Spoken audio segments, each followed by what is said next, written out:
Happy New Year! What's going on? I am in the garage checking on all the plants. I just went through and did my second spraying of everything that's in the little mini greenhouse. So the aphids are somewhat under control now. However, we had a massive outbreak of fruit flies. So what I did for that was just take some mosquito dunks and I broke them up, spread them across all the soil and watered it in. There you go, this is what they look like.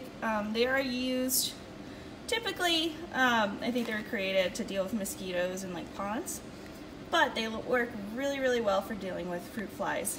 And they're super easy to use.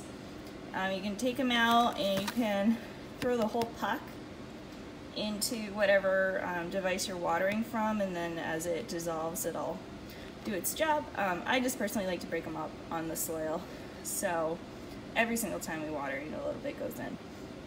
It doesn't hurt your plants at all, and it does a pretty good job. So you can see here the main ingredient is the tea. Now you can also buy this in a crumble form. It's just called mosquito bits. This particular one is called mosquito dunks, and you can see there's a fruit fly stuck in the package from when I opened it. So I don't know if you can see behind me, but we have my Eureka Lemon that's still hanging on. Now I've never gotten any lemons from any of my trees yet because they're all just have been too young. I had one that was approaching a good mature age and then it killed it by accident. This is a few years ago. So I don't actually know how long they take to ripen, but right now that's been on there for a while. It keeps getting bigger. And now it's starting to get a little bit more yellow, so I'm hoping that it ripens soon. Now I've gone through here and have treated for spider mites. And, there's still some visible damage from them, but there's no more ones that are alive. Kind of interesting, my wax apple has leaned over here. This is most likely a nutrient issue, but my leaves that have been directly under the light turn yellow, which is kind of funny. And the same tree that has a lemon on it just put out a flower. Isn't that pretty? So here we are, January 2nd, 2022, starting the year off with some fruit tree cultivation. So I'm going to go through, I'm going to treat these one more time for spider mites, give everyone some water. And you can see down here, my jabos have come back to life. They have leaves again, and they're looking great. And of course, this little one has just been doing fine this whole time.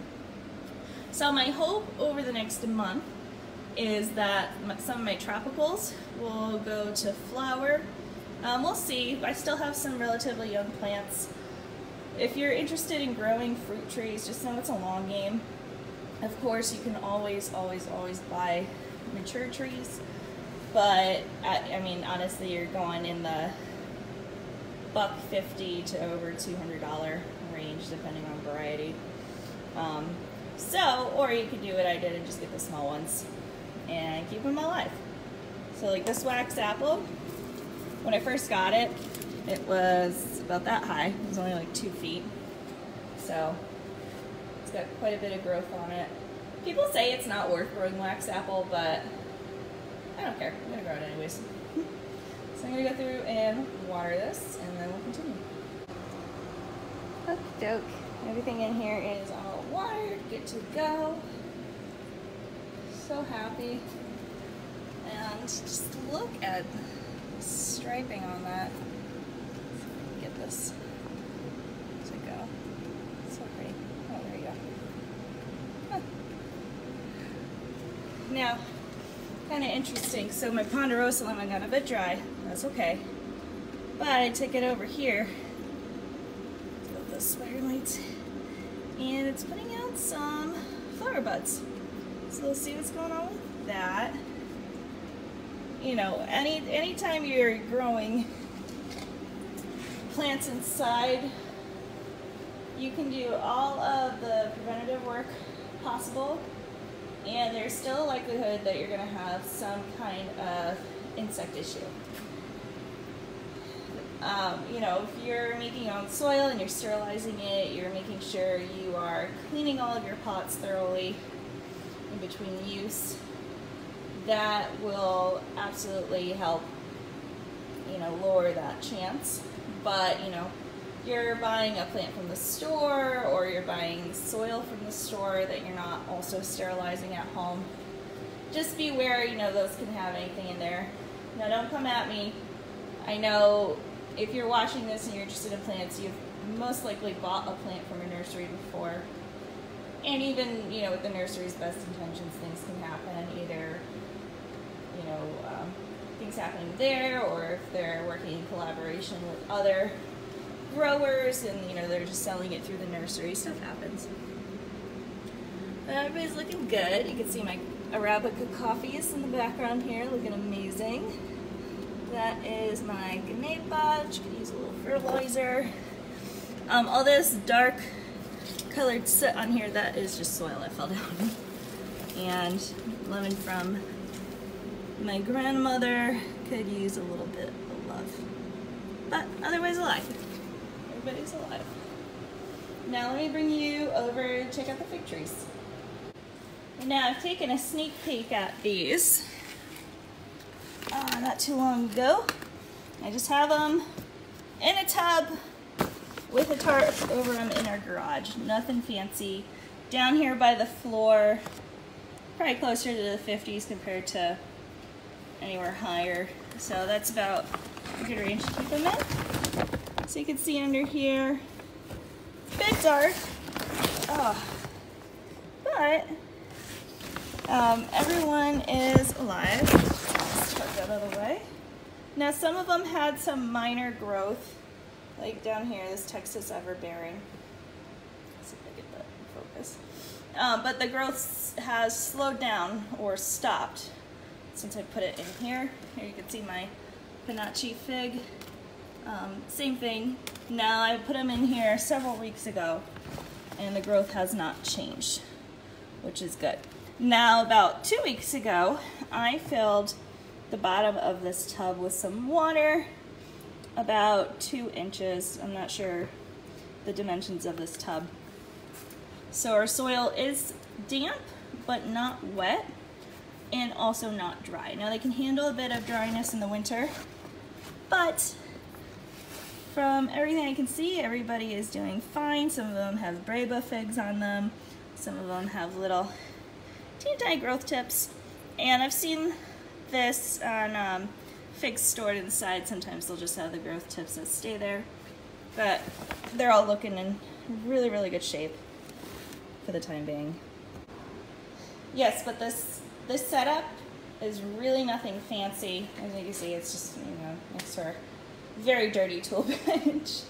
So if you have a garage that you can keep around 65 during the winter, you know, like 60, 65, you can keep your fig trees in here.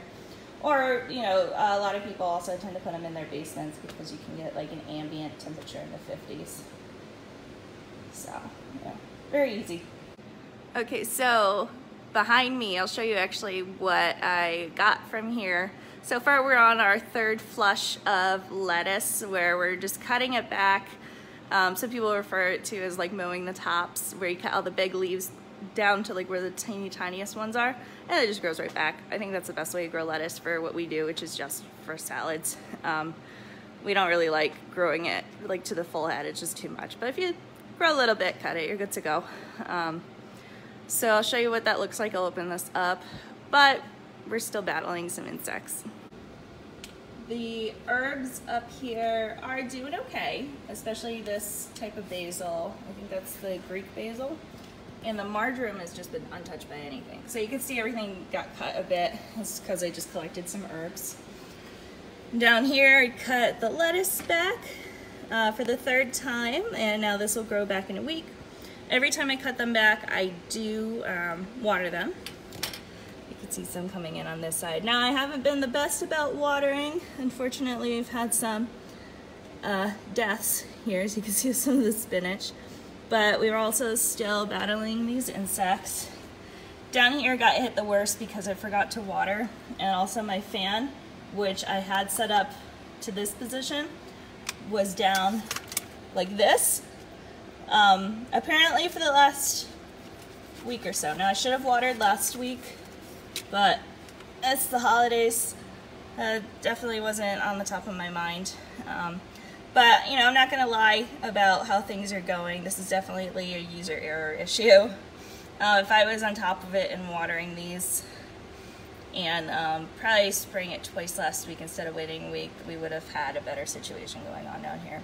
But we got one carrot that's surviving, and I just gave it a ton of water, and I'm going to keep a closer eye on it for this upcoming week and probably water it again at the, let's see, today's Monday, so probably on Thursday and then again on Saturday. And then over here you can see our green beans are just troopers. Very lanky, obviously, because there's no light right above them. But our carrots are still kicking. So as long as the stuff in here is still alive, we're gonna go. This actually has held its moisture a bit better than inside of here because there's a fan. So I just watered and it knocked the carrot tops back a little. That's okay, they'll pop right back up. Over here, now let's see.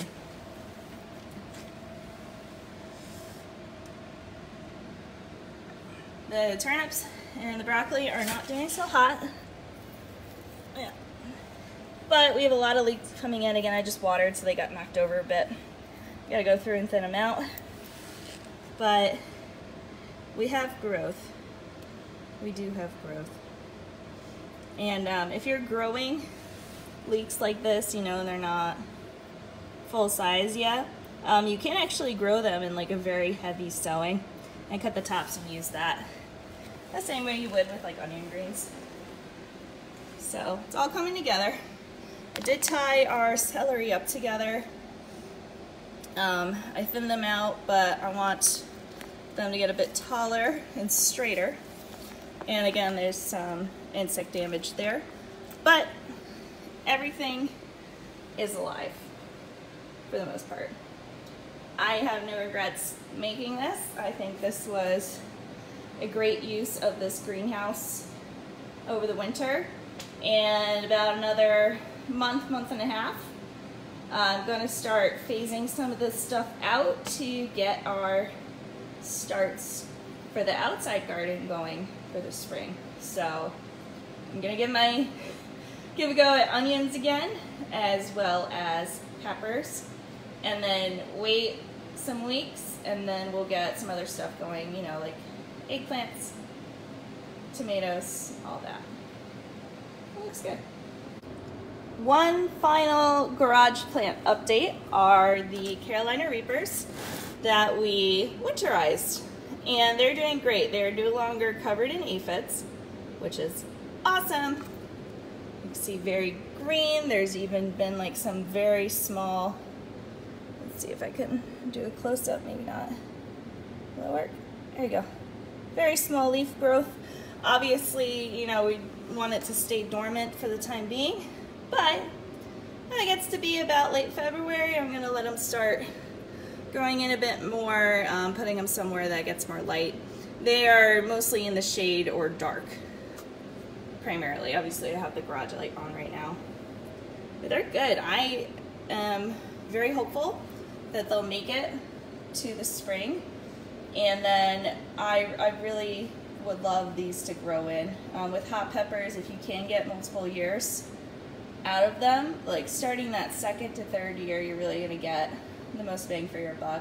That's for the super, super hot ones. If you're going for like a jalapeno, you know, you can definitely do those as annuals. Now I'm back inside, and this is the very beginning of a mushroom grow that we're doing. I made a highlight for them, but we just put these in on Thursday, December 30th, and today's January 2nd, so it's only been a few days and they already have so much growth coming in, so I'm hopeful that we'll get some flushes out of it. And then you can see here in the bowl are the herbs and lettuce that I collected. All of this gunk on top are the bugs that we're dealing with. So I did make a bit of a vinegar solution here to kill the bugs, and this has been soaking for about 30 minutes. But this is our largest bowl in the house and it's totally full. So we're gonna rinse this really, really, really well. And we'll have some lettuce, and then I'm gonna take these herbs out just to dry, and then we'll use them for different stuff. Oh yeah, it's coming together pretty good. But I'm very excited for these.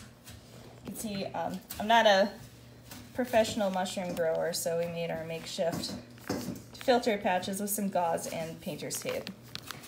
And it seems to be working just fine. So, go team.